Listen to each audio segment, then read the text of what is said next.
মেয়ে হয়ে জন্মগ্রহণ করেছি, তো ঘর সংসারের কাজ তো করতেই হবে।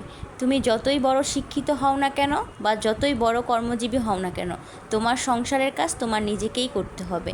হ্যালো এভরিওয়ান, আসসালামু আলাইকুম। আমি পুতুল রহমান চলে আসলাম নতুন আরেকটি ভিডিও নিয়ে।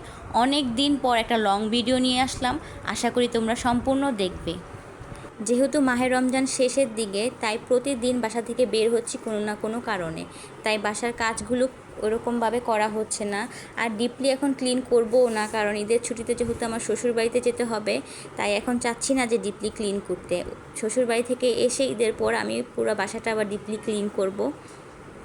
এটা হচ্ছে আমার গতকালকের ভিডিও। গতকাল কিন্তু আমাদের নারায়ণগঞ্জে মোটামুটি একটু বৃষ্টি হয়েছিল, বাতাসে অনেক ধুলোবালু উড়েছে, ঘরের ফার্নিচারগুলো বালুতে ভরে গিয়েছিল, তাই ভাবলাম একটু পরিষ্কার করি। আর তোমাদের সাথে অনেক দিন যাবৎ কোনো লং ভিডিও শেয়ার করা হচ্ছিল না, তাই একটু ভিডিও করে নিলাম যে দেখি এডিট করে তোমাদের সাথে শেয়ার করা যায় কি না। তো তোমরা তোমাদের ঈদ কোথায় করবে, বাবার বাড়িতে না শ্বশুর বাড়িতে, অবশ্যই কমেন্ট করে জানাবে। আমি এর আগের বছর বাবার বাড়িতে করেছিলাম, কারণ আমি তখন অসুস্থ ছিলাম, আমার টাইফয়েড হয়েছিল। তো এবার তো শ্বশুর বাড়িতে যেতেই হবে, তো আমি এবার আমার শ্বশুর বাড়িতে ঈদ করব। তো তোমরা কোথায় করবে অবশ্যই কিন্তু আমাকে কমেন্টে জানাবে।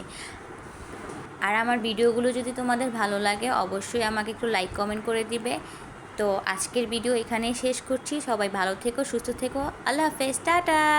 দেখা হবে নেক্সট ভিডিওতে।